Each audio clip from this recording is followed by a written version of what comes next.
where to even begin with the yesterday's rollout of the Ron DeSantis campaign on Twitter Spaces. The internet is broken. The internet could not withstand 87,000 people, most of whom were listening through jitterbugs, and 87,000 people concurrently listening to an audio announcement, two amazingly charismatic men trying to figure out if they were muted or not. Probably the greatest presidential announcement of all time.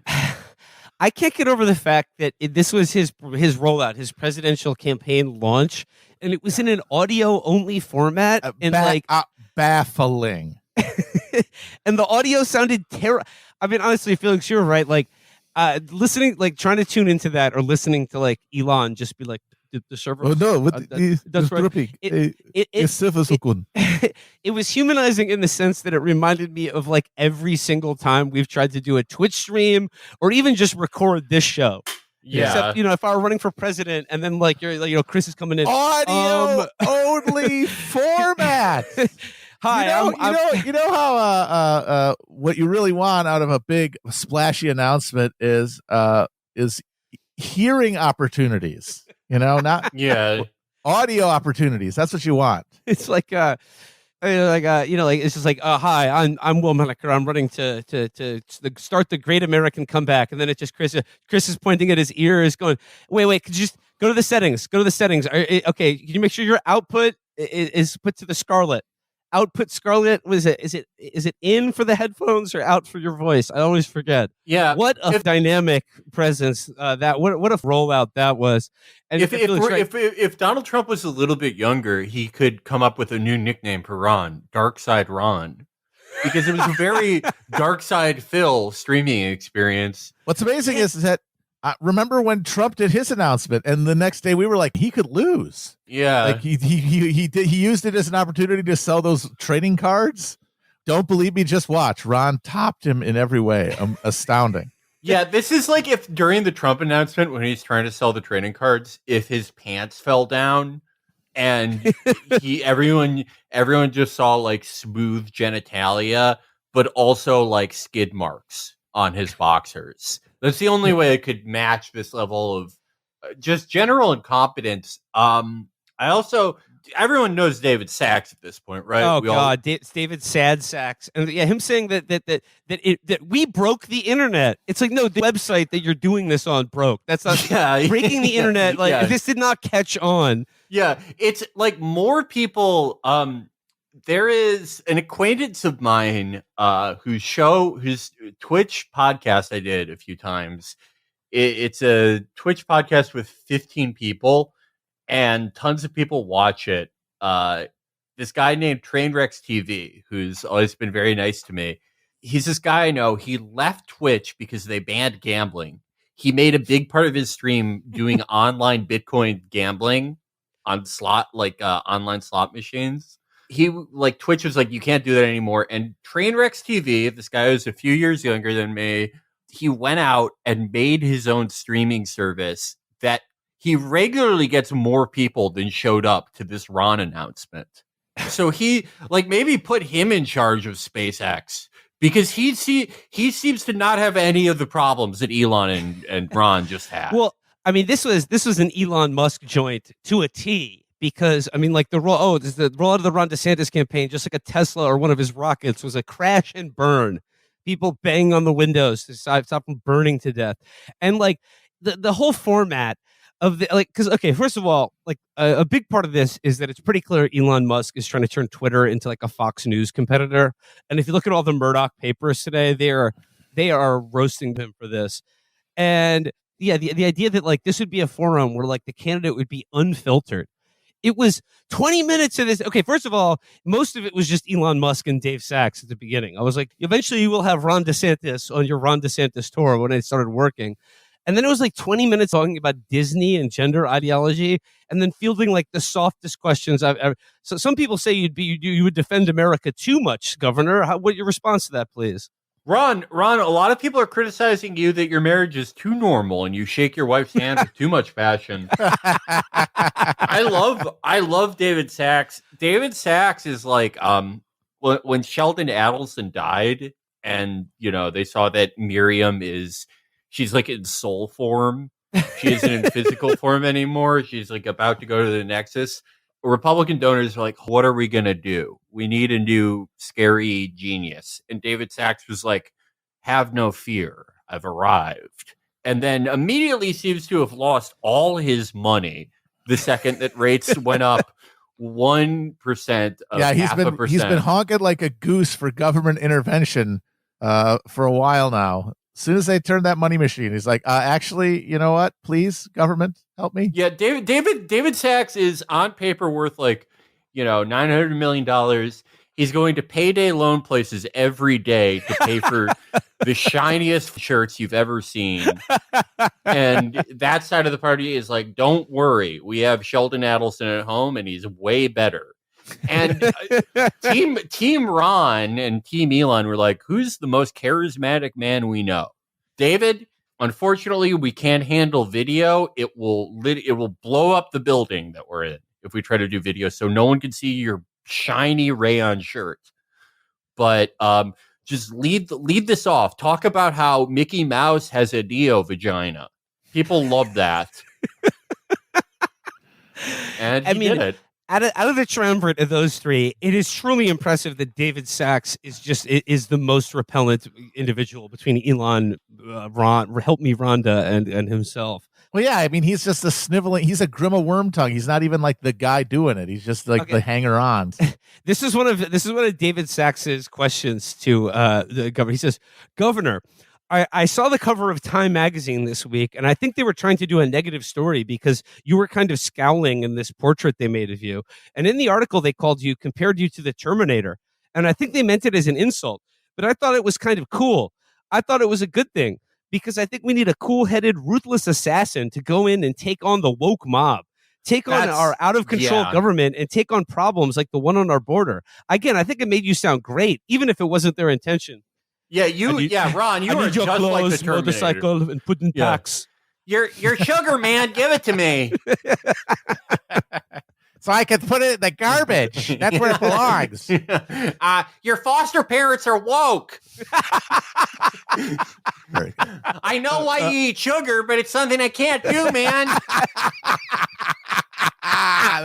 Oh God! Just like that was like hitting a three, then stealing the inbound pass and hitting another three. he's lowering himself into a vat of full strength Coke. I lied. Terminator Ron. This has got legs. Oh, I know, but like, if you're one of the few people lucky enough to like listen to this, and I did not, but apparently, the first 10 minutes of his campaign announcement, which took like well over an hour to get to after all the technical difficulties, they shut down the original space, which had like 500,000 people. Which I'm sorry, that's like daytime cable TV in the afternoon. That is not big numbers. Like the Vanderpump Rules does like probably 10 times that. The first 10 minutes of his campaign announcement, he talked about gender ideology. The next 20, he talked about Disney. And then you mentioned David Sachs. I thought it was very interesting. The last 10 minutes of him talking was just fielding questions about Bitcoin and crypto and signaling he says, I don't really have an itch to regulate that whole space and stop what people are doing there. Brilliant. Inspiring. People say the internet is not real life, and then other people say, yeah, it is. You live and breathe it. And the thing is, it is real life, but only in certain like geographically and spatially bound areas, and that is a minority of the time, like most of the time in most of America, the internet isn't real life. But it's possible for it to concentrate and like take over like a local media ecosystem and electorate. And that has happened in Florida. Florida has been hijacked by the internet. And now they're trying to do a hostile takeover of the non-internet United States. Well, they are still a minority of a minority, and they're going to find that out in this quixotic attempt to turn internet right-wing grievance like into a guy. Like this entire thing is of a piece, from doing the insane thing of debuting your campaign in an audio format on the 7th most used social media platform, to the focus on like gender ideology and DEI and Disney. Like, this is all stuff that only appeals to people who have become internet. And people. I mean, I remember it was like some GOP operative said that sometimes Ron DeSantis can be too online as compared to Donald Trump, and like people have been pointing out, like it comes down to like the difference between Donald Trump being a poster and Ron DeSantis being an online nerd. Yeah, he's a reply guy. This is like Trump. It's a reply guy versus a poster. He bends reality around him.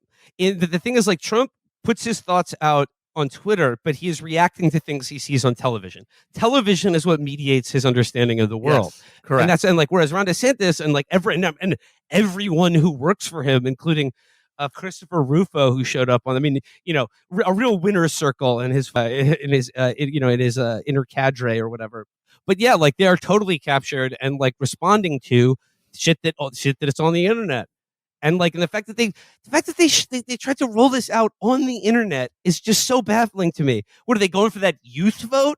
And like Twitter as a website, yes, you're right, Matt, is like not even like barely in the top 10 most used social media sites, and barely even works to begin with. Yeah, apparently there was no prep.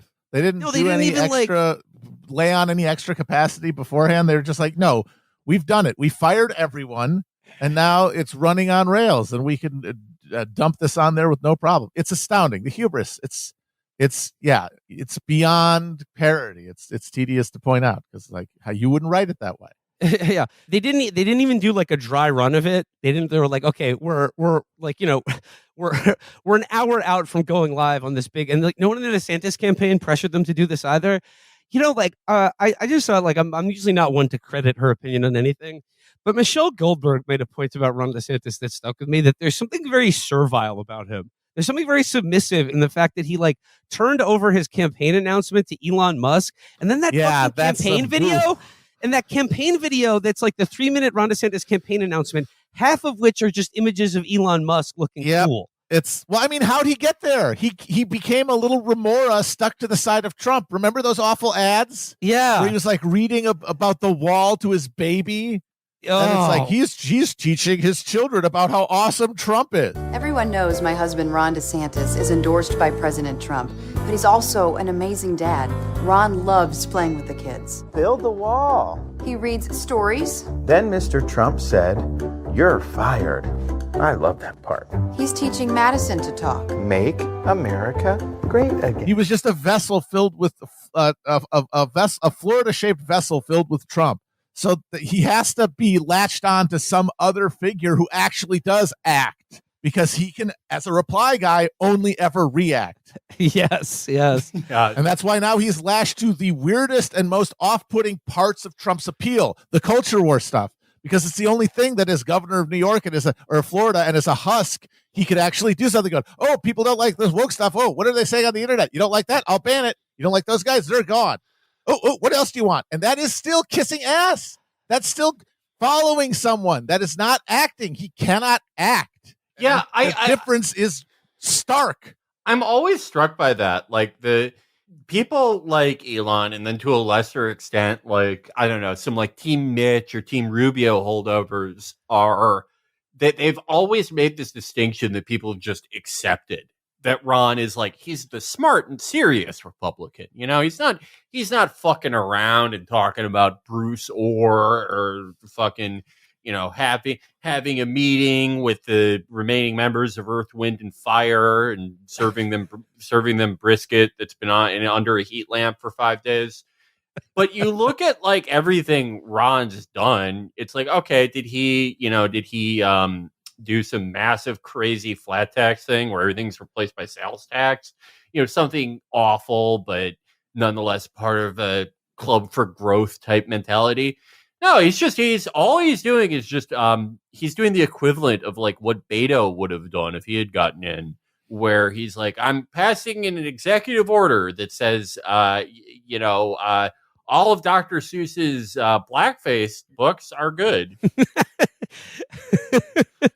What does he do? What is he doing? He has it like, there's just nothing. If you're going after like a smart Republican who's doing all the serious stuff, like, why wouldn't you be into like Larry Hogan, I guess?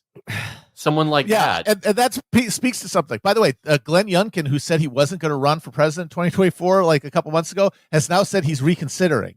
So when you see that people like Haley, Tim Scott are still in, Chris Christie says he's coming in. DeSantis has not scared anybody out of the water, and you might say, oh, there's no downside for these people. Like, their campaign people get paid and they get a bigger platform and maybe they get a media job. But even if they only take a couple percentages each, all those percentages come out of DeSantis's slice. Yeah. None of that comes out of Trump. That's just pure cannibalism of the anti-Trump vote. So he's fucked if he can't get these people out of the race. And like Glenn Youngkin, like he's watching Glenn Blumpkin, please. He's watching DeSantis, and like as Matt said, like all his personal interactions, like you think his interactions with someone he doesn't like Charlie Crist, who almost made fucking Ron cry. Oh God, that was my God. Charlie Crist is fucking nothing. Charlie Crist is a fucking waterbed salesman, and he almost made Ron start self-harming. Yeah, Ron does this thing. He does this thing when someone like gets him in public, like when Gillum did that to him too. Totally on Molly, rolling, and still did it to him. Is that he'll kind of do that? You guys, that people might not be able to understand it, but you guys know what I'm saying. He goes like this. Yeah, he's like a toddler. Well, he's like, if I keep huffing, they'll know I'm mad. Oh.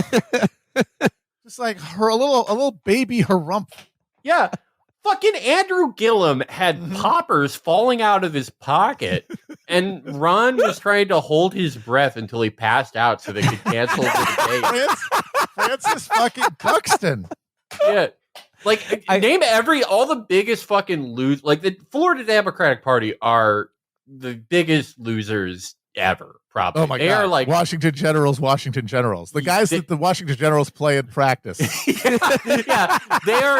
They are the guys designated to give the Washington Generals a winning record before they play against the Globetrotters. They are like the guys that are supposed to run against the side. They're nothing. And they, Andrew Gillum somehow came close. Charlie Crist got destroyed, still almost made him cry. And like that's bad enough. As Matt pointed out, though, when he's with someone he likes or is supposed to like, it's even more disturbing because he's either like just a fucking toady, totally servile and quiet, just disgusting. It's not like when Trump likes someone and he's like kind of alphaing them. He's like, I bet you've never seen a fucking desk like this, whatever dumb shit he talks about. Ron, by the way, Ron would you like signed boxing gloves by Roy Jones Jr.? Yeah. I could give them to you. Ron acts like a court eunuch around someone, or does like he goes, time to turn on the DeSantis charm and turns into a tune. And it's just fucking beyond disgusting. And if you're Glenn Youngkin before this, because he's surrounded by other idiots, he's like, oh, it's either Ron or Trump. I'm not gonna fuck this up. And now he saw more than 5 minutes of Ron in person, and he's like, wait a minute, I fucking did 9/11. Like, he's like, even if I don't win, I'm gonna fucking blow this guy. I did fucking 9/11, and this asshole Disney is about to take both his kids. Disney is about to win his family in court. Disney is about to inject Casey DeSantis with a drug that turns her into a tune. Maybe if I run, Trump is going to put me in charge of the next 9/11. I may not win, but like fucking, I'm better than this guy. Yeah, time for a little thermite plasma on old Ron DeSantis there. Yeah. Yeah. I mean, talk about a guy who knows the James Baker. Yeah. But this should really be the final. Like this thing about him, like every one of his instincts and his persona should tell. Even the people, like the people who've convinced themselves that we need to go beyond Trump, like the fascists types, are like, yeah, Trump clearly can't like take on, the embedded globo homo. We need somebody who's like really going to do it. And look at what DeSantis has done in Florida. He's going to do that in Washington. Absolutely not. The first time a fucking bondholder is grumpy at him, he's going to say, sorry, We're not doing national Florida. I'm not going to nuke Anaheim. We're not going to do any of the stuff that disrupts the market. Like, he doesn't have that dog in him. No. Trump govern like a fucking Republican. Congratulations. Another thing he doesn't have in him is currently $86 million in campaign funds he's raised. Trump but competent is the thing. We get the Trump policy, yeah, Trump which but we competent. love, Yeah, but delivered competently. Do you think Trump would ever leave a bag on the table like that? Like, if you tell him there's $86 million you can't trust, he'll be like, "Oh yeah, I can't touch it. Here, let me send one of my fucking low IQ ex NYPD demoted detectives to go to prison for me." I'm gonna send Bo Dietl there with a fucking armored car to just load it in. Trump has an army of fucking imbeciles who will go to prison for him, and no one is even gonna get in trouble for Ron. No one's doing like shit even his for this teen asshole. groypers would not risk like being grounded by their moms. Yeah, Ron doesn't even have groypers. Ron has a lesser he's got fraud. Some groypers. He's got some groypers. No, there are no Ron. No, there are no. The groypers hate Ron. I'm immersed in the groyper scene.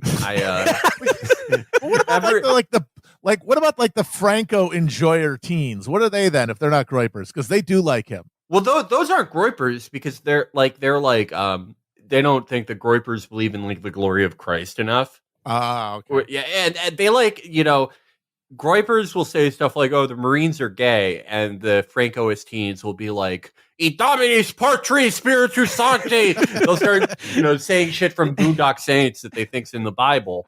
And so, did you see the guy who said we needed a Protestant Franco in America? Protestant Franco, baby. Protestant Franco. I love the idea of Protestant Franco.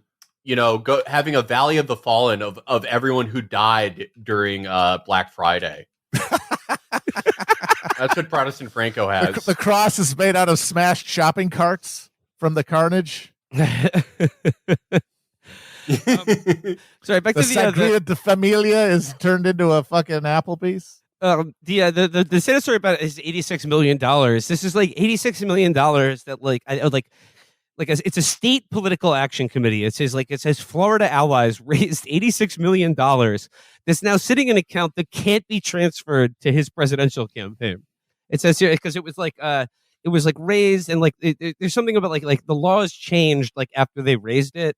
And I don't know, like they just weren't keeping a track of this. So it says they believe they can transfer the money to a federal super PAC that supports him by changing the name and mission of Friends of Ron DeSantis. This is the smart one. Says, on May 15th, 9 days before Mr. DeSantis entered the presidential race, Friends of Ron DeSantis filed paperwork with the Florida Division of Elections to change its name to Empower Parents. Holy shit. Gotta empower those parents. And empower parents. Like they're still stuck. They're stuck on this like 2021 thing where there were like 3 school board meetings that happened where a bunch of parents of like Bronleys and Gorwins interrupted a PTA meeting to be like, "You have to stop teaching woke to my kid." And all the Chris Rufo, who was on the call, by the way, the biggest bag fumbler there is, the guy who probably is singularly more responsible for the midterm 2022 flop than any other human being. It's true. They were like, "It's a parents' revolution. There's going to be a red wave." And it's like, you decided to fight the libs where the one remaining place, the last union they haven't given up besides, SAG, the teachers union. I mean, a little bit, but it's important for them electorally. They fucking bricked. Parents rise up or whatever. That's going nowhere. You suck. Especially since all the people who really, really, really care about all this shit don't have fucking kids. Are you kidding? Yeah. No. If they do have kids, they're not allowed within like 100 yards of them by court order. I read in the Washington Post the other day that something like 90% of all of like the now parent generated book bans that are coursing through this country, they've been initiated, like the attempts to ban these books, by 11 people. Yeah, and they're all James Elroy minor antagonists.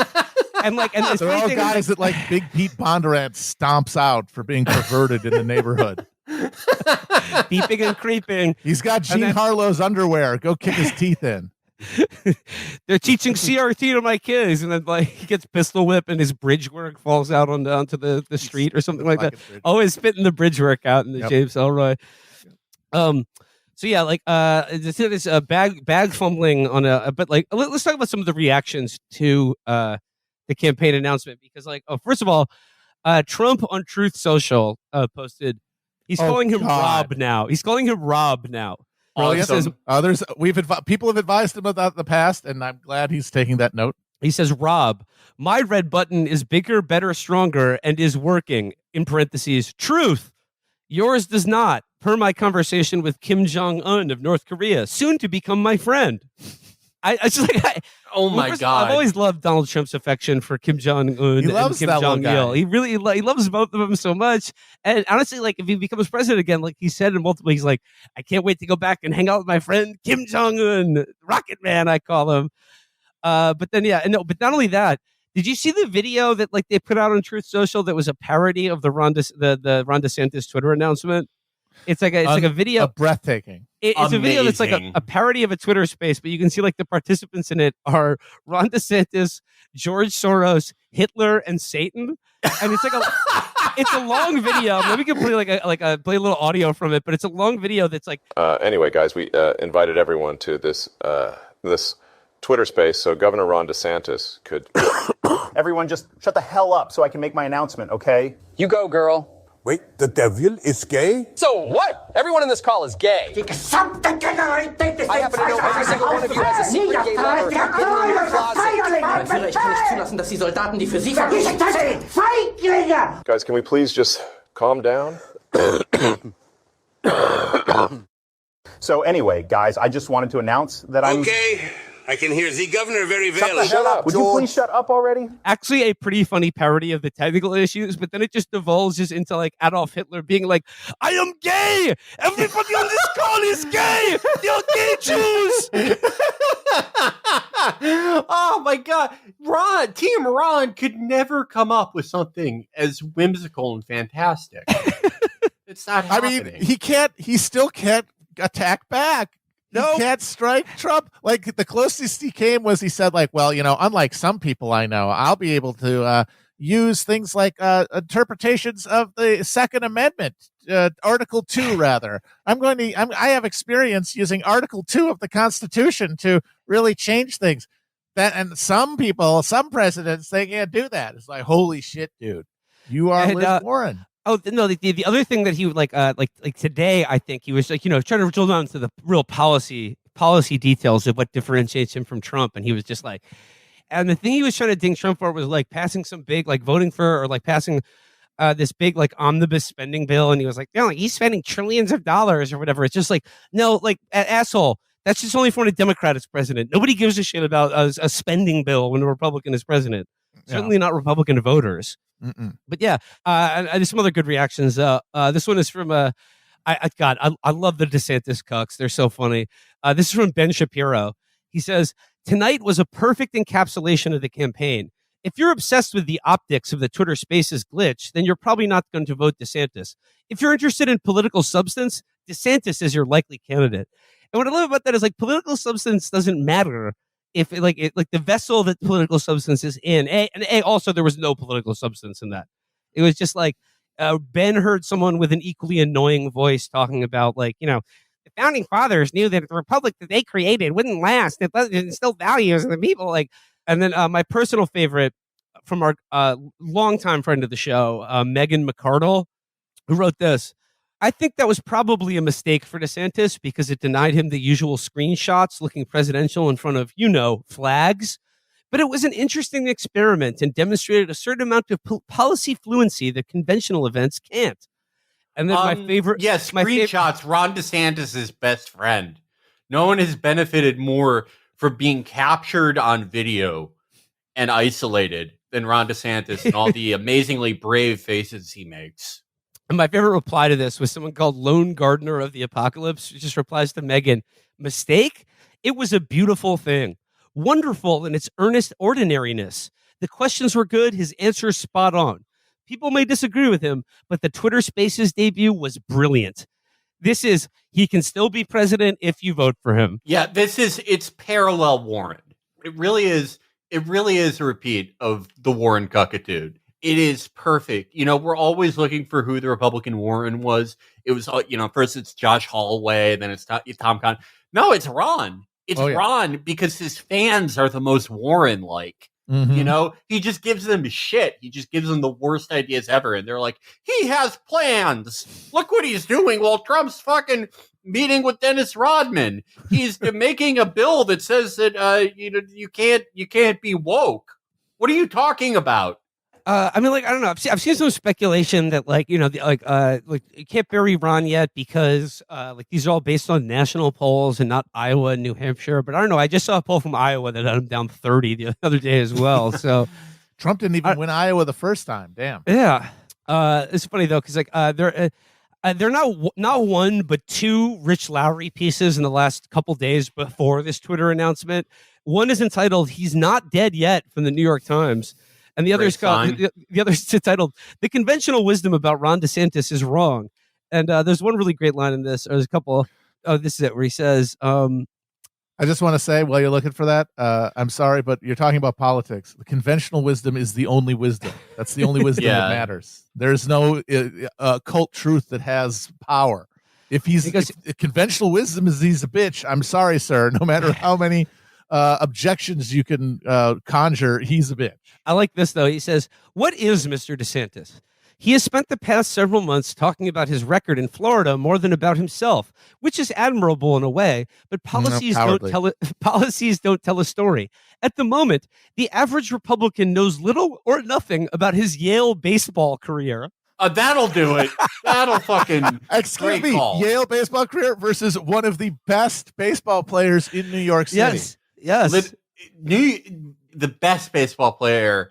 He said New York State, which is an even greater distinction. Yeah, I feel. And he could have played professionally if he'd wanted to. Yeah. Instead, he chose to save America. Yeah. His Yale baseball career. They're not even fucking trying. It's pathetic.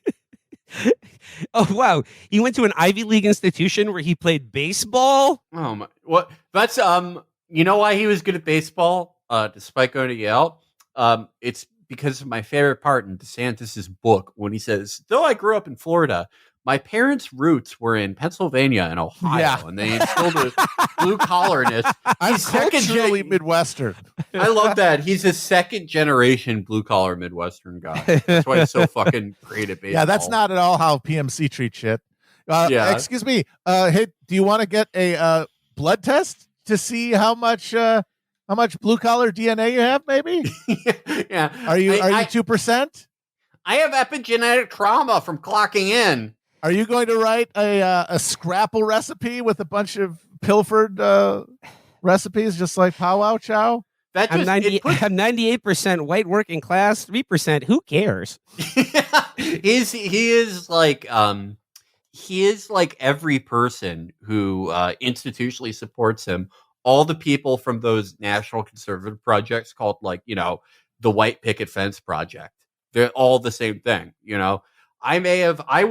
literally gave birth to me at NYU. I've gone to Montessori schools in NYU and grad school my whole life, but my great grandfather was a secretary for a coal mine.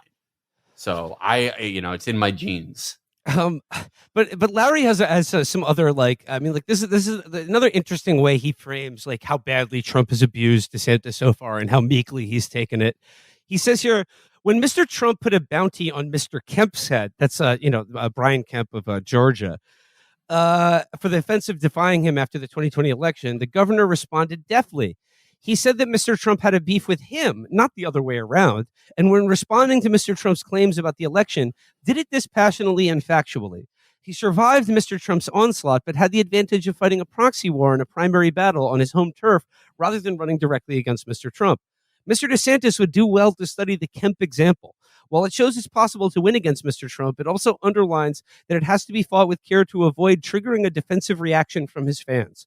Mr. DeSantis won't and can't make the totalist case against Mr. Trump as unfit to serve that never Trump Republicans in the press like to hear, but so it is. So he's saying the example to follow And by the way, Brian Kemp is like not running in a national political race against Donald Trump. against Trump. Like, and that's the thing that's different. It's like you do well to study this thing where the only reason that he won is because it's a different situation. Like nothing is applicable. So all the applicable stuff you're fucked with. There's a reason. The answer to this equation, by the way, was always don't run against him. That was always the smart thing to do. That was always what anybody should have assumed they were going to do, unless they just wanted a little publicity. No one was going to beat him, and he is taking it upon himself to try this quixotic mission. But he's going to get owned. I'm sorry, Rich.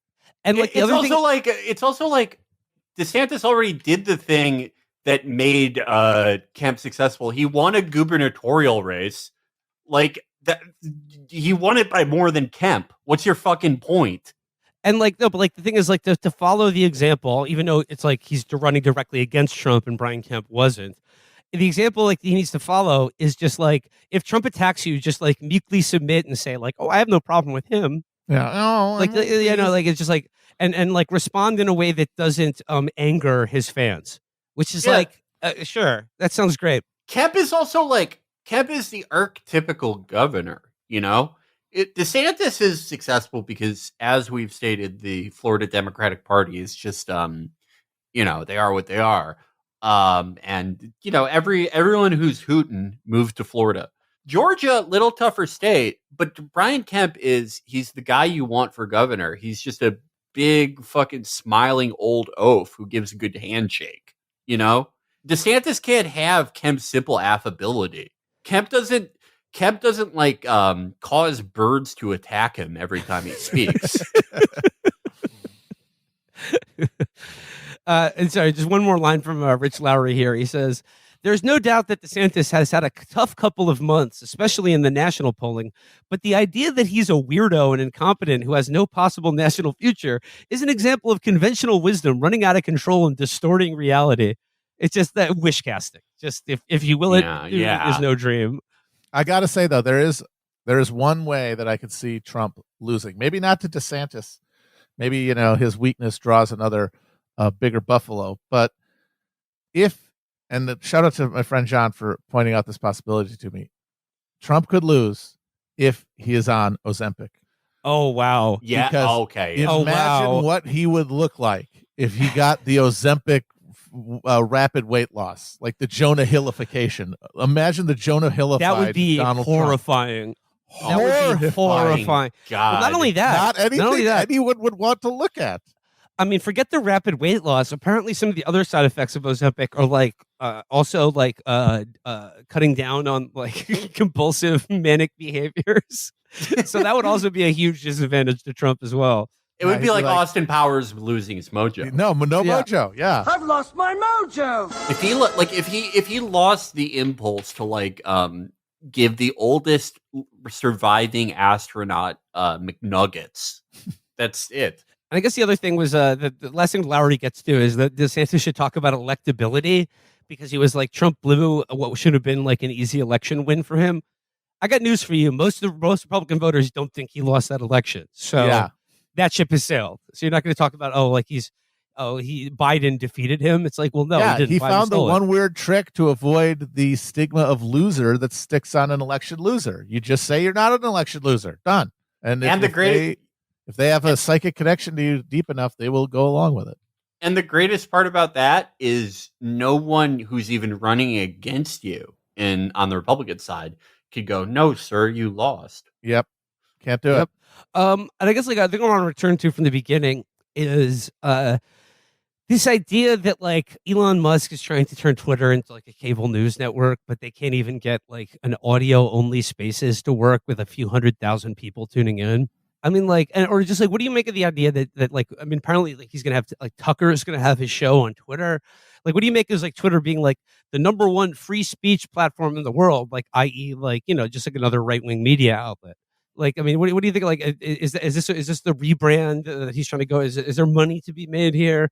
Hard to imagine. There may potentially be money to be made, because people are gonna go wherever Tucker is. Tucker's huge. He's that boy can do TV. If it was a website that could handle 5 million people watching streaming video, which it is clearly not, if you break the internet with the 100,000 people listening to Ron and Elon and David Sachs, what is going to happen when Tucker's on there? And also, this is at a time when they've now given Twitter checkmark holders the right to upload 2-hour-long videos. So that's just getting thrown on there all day by these self-promoting lunatics. Do you guys see that all of John Wick 4 was up for like 3 days? Okay, that is actually, got to give credit where credit's due. That's a pretty good improvement to Twitter. Yeah. I like that. Absolutely. Free streaming theatrical releases. Thanks, Elon. Pretty That's better than awesome. Movie Pass. Movie Pass. Yeah. Yeah, I take everything back I said about him. The man knows how to entertain.